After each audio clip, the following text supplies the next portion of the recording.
আসসালামু আলাইকুম। আমি পুষ্টিবিদ ফারজানা আহমেদ। আমি গত 15 বছর ধরে পুষ্টিবিদ হিসেবে এই খাদ্য ও পুষ্টি বিভাগে কাজ করে যাচ্ছি। আমি ঢাকা ইউনিভার্সিটি থেকে অনার্স এবং মাস্টার্স কমপ্লিট করেছি। আমি অনলাইনে রুগী দেখি। এছাড়া মিলভিকের সাথে আমি আছি গত 4 বছর ধরে। আজকে আমাদের আলোচনার বিষয় হচ্ছে স্থূলতা এবং স্থূলতা কিভাবে প্রতিরোধ করা যায় বা ওবেসিটিকে কিভাবে প্রিভেন্ট করা যায় তা নিয়ে আমরা কথা বলবো। প্রথমে আমরা একটু ধারণা নেই যে স্থূলতা বা ওবেসিটি এই ব্যাপারটা কি। আমরা আমাদের আশেপাশে অনেক মানুষকেই দেখে থাকি যাদের ওজন স্বাভাবিকের চেয়ে একটু বেশি অথবা স্থূল।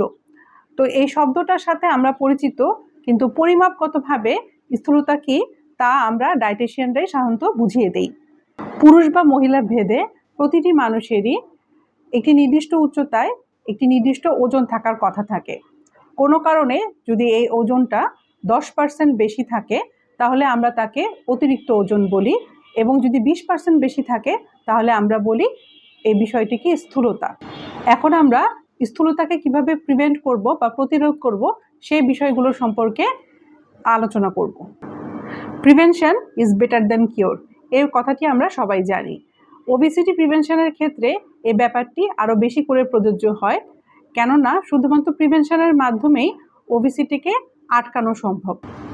আর যদি স্থূলতা হয়ে যায় তাহলে আমাদের ডায়েট কন্ট্রোল করতে হয়, তার জন্য ডায়েটিশিয়ানের কাছে যেতে হয়, অথবা অতিরিক্ত স্থূল হলে চিকিৎসকের পরামর্শ নিতে হয়। ওজন নিয়ন্ত্রণ একটি দৈনন্দিন অভ্যাস অথবা সচেতনতা। শুধুমাত্র কয়েকটা মাস খাদ্য গ্রহণ নিয়ন্ত্রণ করার মাধ্যমে অথবা একটা নির্দিষ্ট সময় পর্যন্ত খাবার কন্ট্রোল করার মাধ্যমে ও ব্যায়াম করার মাধ্যমে সবসময় আমরা ফিট থাকতে পারবো না। বরং সঠিক খাদ্যাভ্যাস, সুশৃঙ্খল জীবনযাপন, সঠিক সময়ে ঘুমানো, নিয়মিত ব্যায়াম করা, মানসিক চাপ থেকে নিজেকে দূরে রাখা, অতিরিক্ত চর্বিযুক্ত ও হাই ক্যালোরিযুক্ত খাবারগুলো বর্জন করার মাধ্যমে আমরা ওবেসিটি বা স্থূলতাকে প্রিভেন্ট করতে পারি। সঠিক খাদ্য গ্রহণ। সঠিক খাদ্য গ্রহণের জন্য আমাদেরকে অবশ্যই নিশ্চিত করতে হবে সুষম খাদ্য গ্রহণ। প্রতিদিনের খাদ্য তালিকায় অবশ্যই ব্যালেন্স ডায়েট এই বিষয়টিকে নিশ্চিত করতে হবে। মাছ, মাংস, দুধ, ডিম, ভাত, ডাল সব কিছুর উপস্থিতি প্রতিদিনের খাবারের তালিকায় থাকতে হবে। যদি আমরা একটি সঠিক খাদ্য তালিকা আমাদের বয়স, আমাদের লিঙ্গ অনুযায়ী চাই, তাহলে অবশ্যই আমাদেরকে একজন অভিজ্ঞ পুষ্টিবিদের পরামর্শ নিয়ে একটি আলাদা খাদ্য তালিকা নিজেদের জন্য তৈরি করে দিতে হবে। রান্নার ক্ষেত্রে তেলের পরিমাণটা কতটুকু কেমন হবে এই বিষয়টিও খেয়াল রাখতে হবে। সম্ভব হলে রান্নার জন্য যে নারিকেল তেলগুলো বাজারে পাওয়া যায় তা ভাজা পোড়া খাবারের ক্ষেত্রে, যেমন ডিমটা ভেজে খেতে বা ডিমটা পোস্ট করে খেতে ব্যবহার করতে পারেন। অলিভ অয়েল আপনারা সালাদের ক্ষেত্রে ব্যবহার করতে পারেন। তেল যেহেতু ওজন বাড়ানোর ক্ষেত্রে একটা ভালো ভূমিকা রাখে, কারণ অনেক বাড়িতেই দেখা যায় যে প্রচুর পরিমাণে তেল ব্যবহার করার কারণে বা তেল কম দিয়ে রান্না না করতে পারার কারণে ওজন বেড়ে যায়। এজন্য তেলের পরিমাণ এবং ধরনের প্রতি একটি সতর্ক দৃষ্টি রাখা দরকার। স্থূলতা নিয়ন্ত্রণে এবং প্রতিরোধের ক্ষেত্রে খাদ্যাভ্যাসের পাশাপাশি সঠিকভাবে ব্যায়াম এবং প্রতিদিন ব্যায়াম করাটা খুবই জরুরি। ব্যায়াম আমরা কখন কতটুকু করব এটা অনেকটাই ডিপেন্ড করে একজন রোগীর বয়স অনুযায়ী। তারপরও সাধারণ ভাষায় আমরা বলে থাকি সকালে, বিকালে অথবা রাত্রে দৈনিক 30 থেকে 45 মিনিট একটানা একই গতিতে একটু জোরে যদি আমরা হাঁটি তাহলে সে ব্যায়ামটি আমাদের স্বাস্থ্যের ওজনটা নিয়ন্ত্রণের জন্য এবং ওজন যদি বেড়ে যায় তা কমানোর ক্ষেত্রে খুব ভালো ভূমিকা রাখে। তবে ছোট ছোট কিছু বিষয় আমাদের খেয়াল করতে হবে, যেমন যে কোনো জিনিসের যদি আমি অ্যাকুরেসি চাই তাহলে ওইটা সবচেয়ে ভালো উপায় হচ্ছে মেজার করা। বর্তমানে স্মার্ট ওয়াচের প্রচুর প্রচলন শুরু হয়েছে। এটা শুধুমাত্র যে ফ্যাশন বা স্টাইল তা না, এটার ভালো ব্যবহার স্থূলতা প্রতিরোধে খুব গুরুত্বপূর্ণ ভূমিকা রাখে। কেটসের ব্যবহার। ব্যায়ামের ক্ষেত্রে অবশ্যই আমাদেরকে কেটস জুতা পরে ব্যায়াম করতে হবে, তাহলে পায়ের যে মাসেলে পেন অথবা বডিতে পেন এটাকে প্রতিরোধ করা খুবই সহজ। বিভিন্ন ধরনের ব্যায়াম রয়েছে। হাঁটার পাশাপাশি আমরা ইউটিউব দেখে দেখে অ্যারোবিক এক্সারসাইজ করতে পারি, কোথাও ভর্তি হয়ে যোগাও করতে পারি, জিমে যেতে পারি। তবে জিমের ক্ষেত্রে আমি বলবো যে জিম কন্টিনিউ করা ভালো। জিম কোনো কারণে যদি আপনি ছেড়ে দেন আবার ওজন বেড়ে যাওয়ার ঝুঁকিটা বেশি থাকে। ব্যায়াম করলে যে অতিরিক্ত চর্বি বা ফ্যাট শরীরের কমে যায় শুধু তাই নয়, আমাদের বডির যে প্রোটিন মাসল সেগুলো সমানভাবে বৃদ্ধি পায়, রোগ প্রতিরোধ ক্ষমতা বৃদ্ধি করে।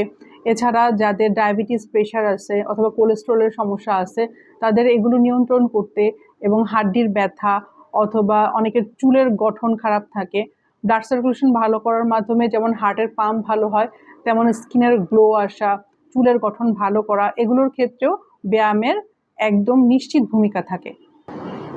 করোনার পরবর্তী সময়ে আমাদের এখন ঘরে ঘরে সমস্যা, আমাদের দুর্বল লাগে এবং রোগ প্রতিরোধ ক্ষমতা কমে গিয়েছে।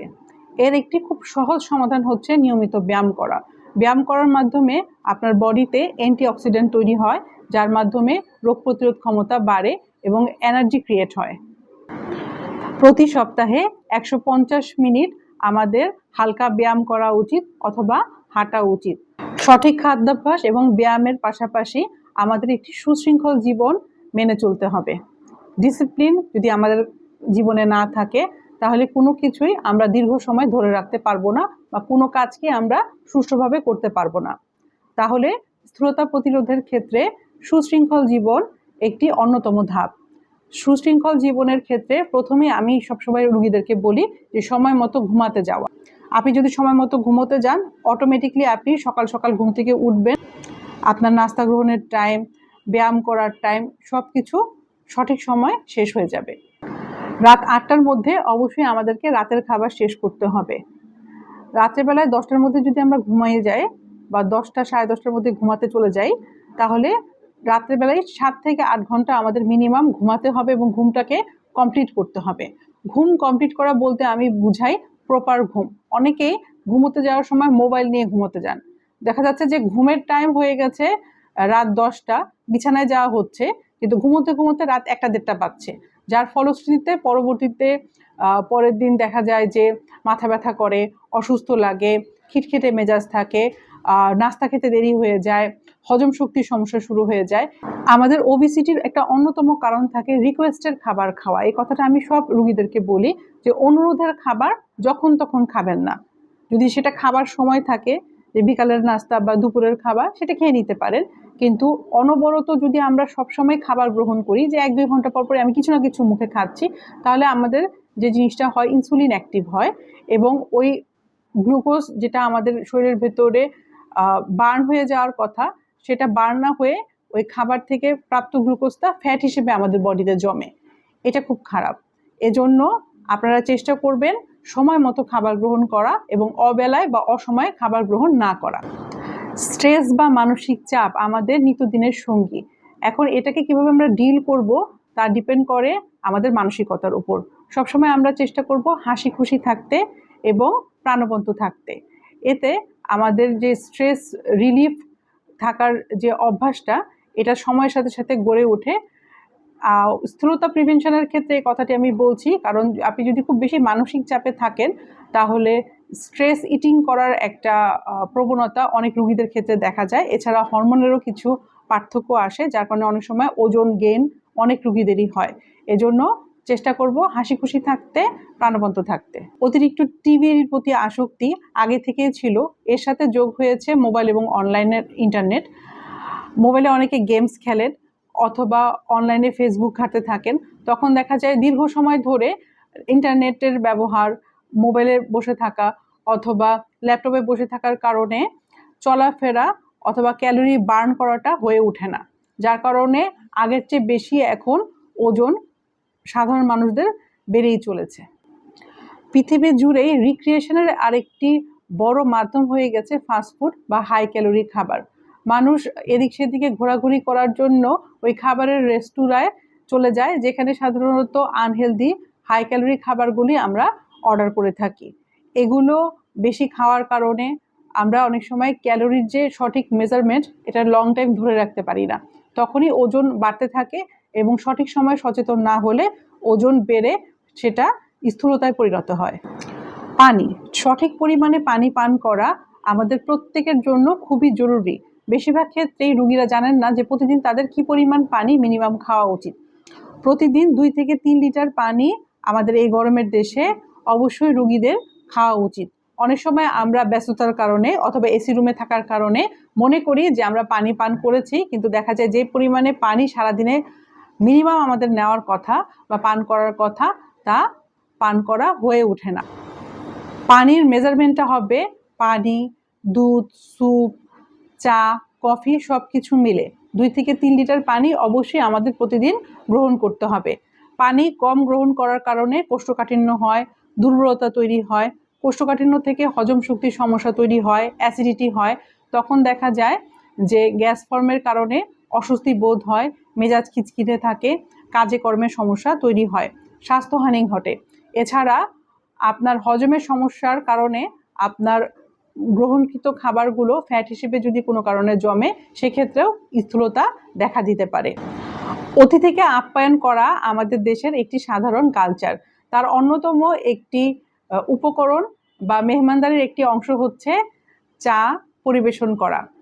চা অবশ্যই পরিবেশন করবেন, তবে অবশ্যই তা হবে রং চা অথবা গ্রিন টি অথবা ব্ল্যাক কফি। দুধ চা বা চিনিযুক্ত চা আপনারা খাবেন না বা অতিথিকেও দিবেন না। স্থূলতা প্রতিরোধ করার একটি অন্যতম উপায় হচ্ছে প্রচুর পরিমাণে শাকসবজি এবং ফলমূল খাওয়া। যত হাই ফাইবার আপনি আপনার শরীরের ভেতরে রাখবেন, ততই আপনার ক্ষুধা বোধ কম থাকবে। এজন্য যাদেরই ঘন ঘন ক্ষুধা লাগে বা লাঞ্চ বা ডিনারের মাঝে কিছু খেতে ইচ্ছে করে, তাদের গ্রহণ করা উচিত বাদাম অথবা শাকসবজি অথবা অল্প তেলে রান্না করা সবজি অথবা টক ফল। স্থূলতা প্রতিরোধের ক্ষেত্রে এই বিষয়গুলো যদি আমরা মাথায় রাখি, তাহলে আমরা যারা স্বাভাবিক ওজনে আছি তারা সহজেই স্থূলতা বা অতিরিক্ত ওজনকে প্রিভেন্ট করতে পারবো। কিন্তু কোনো কারণে কারো যদি ওজন বেড়ে যেয়ে থাকেন এবং তাদের মনে প্রশ্ন থাকে যে উনি কি এখন অতিরিক্ত ওজনে আছেন না স্থূলতায় ভুগছেন, সেক্ষেত্রে একটি সঠিক ধারণা পাওয়া সম্ভব বিএমআই মেজারমেন্ট করার মাধ্যমে বা বিএমআই জানার মাধ্যমে।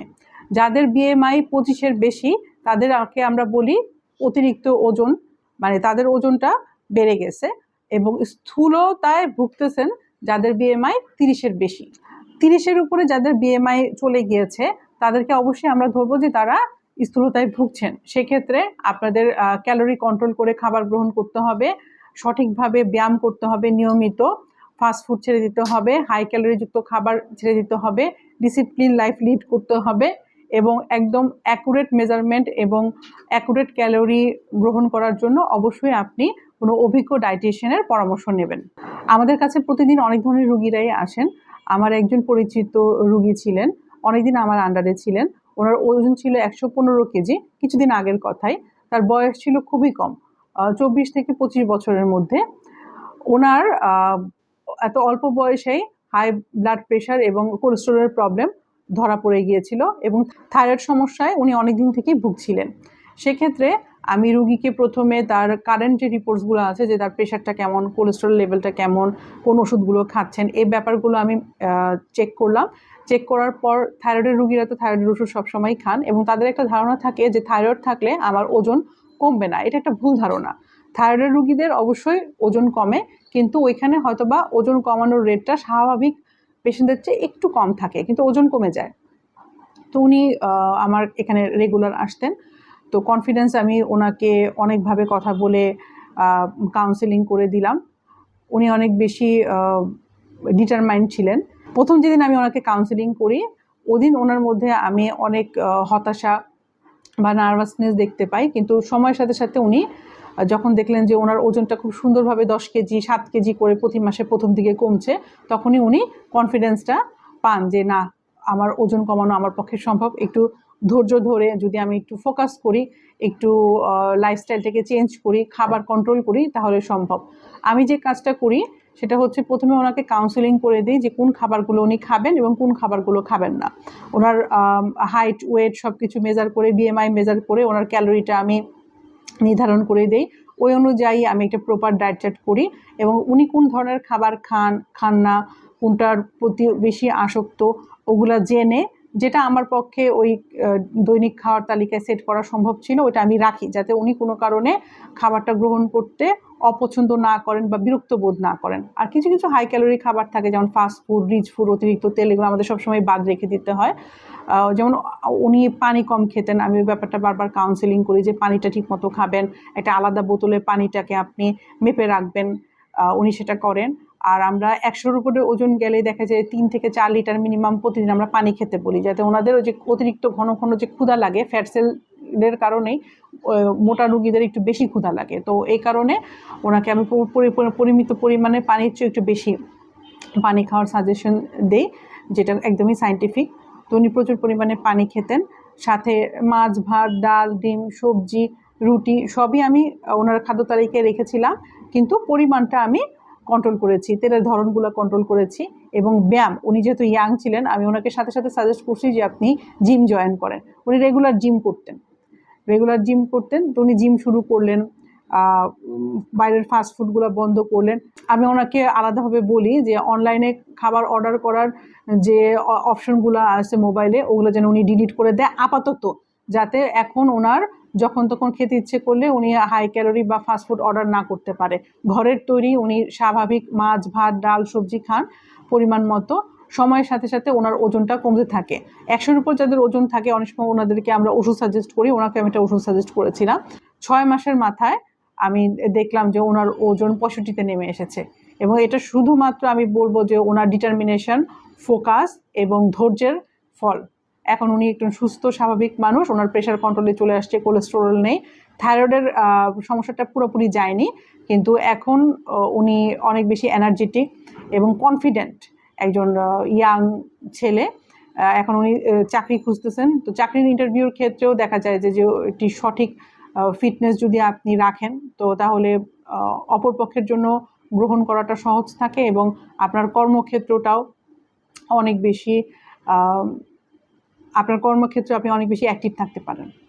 এই বাস্তব উদাহরণগুলো যেগুলো আমরা চোখের সামনে দেখি, এগুলোর মাধ্যমে আমরা নিশ্চিত হতে পারি যে আপনি যদি ক্যালোরি কন্ট্রোল করেন, ঠিকভাবে ব্যায়াম করেন, ধৈর্যের সাথে ডায়েট চার্টটা কয়েক মাস ফলো করেন, তাহলে অবশ্যই ওজন কমানো সম্ভব, স্থূলতা প্রতিরোধ করা সম্ভব। আমরা অনেক ক্ষেত্রেই দেখি যে অনেক পেশেন্টরা আমাদের আগ্রহের সাথে ডায়েট কন্ট্রোল শুরু করেন, কিন্তু তারা কোনো অভিজ্ঞ ডায়েটিশিয়ানের আন্ডারে থাকেন না, এজন্য তাদের গাইডলাইনটা সঠিক থাকে না। তখন তারা ধৈর্যের অভাবে দেখা যায় যে 1-2 সপ্তাহ ডায়েট চার্টটা ফলো করার পর বা 1-2 মাসের মধ্যেই তারা ডায়েট কন্ট্রোলটা ছেড়ে দেয়। এতে হয় কি, ওই সময়ের মধ্যে যতটুকু ওজন কমেছিল তারপরে আবার ওই একই অবস্থায় ফিরে যেতে বাধ্য করে। কারো ওজন যদি 4-5 কেজি এর মধ্যে কমে, যদি আপনি ওই নিয়ন্ত্রণটা সঠিকভাবে না মেনে চলেন দীর্ঘ সময়, তখন ওজনটা আবার আগের অবস্থায় ফিরে যায়। এক্ষেত্রে রোগীদেরও মনের কনফিডেন্স যেটা থাকে বা আগ্রহ থাকে, ওটা কমতে শুরু করে। এর একটি সঠিক সমাধান হচ্ছে সঠিক গাইডলাইন নেওয়া একজন অভিজ্ঞ পুষ্টিবিদের কাছ থেকে। আপনাকে অবশ্যই পুষ্টিবিদের কাছ থেকে ডায়েট চার্টটা নিতে হবে, ওনার কথা শুনতে হবে এবং যে সময় বা যে কয়েক মাস ওনারা ফলো করতে বলবেন, ওই ডায়েট চার্টটা, ওই ক্যালোরি কন্ট্রোলটা মেনটেন করে ফলো করে যে কাঙ্ক্ষিত ওজনটা আছে ওই ওজনে পৌঁছাতে হবে। এবং ওজনে পৌঁছানোর পর যদি আমরা মনে করি যে এখন আমরা আবার আগের মতো খাবো, দেরি করে ঘুম থেকে উঠবো, নাস্তা স্কিপ করব, ফাস্টফুড বেশি বেশি খাবো, ব্যায়াম করব না, তাহলে কিন্তু কোনো লাভই থাকবে না, সব পরিশ্রমই নষ্ট হয়ে যাবে।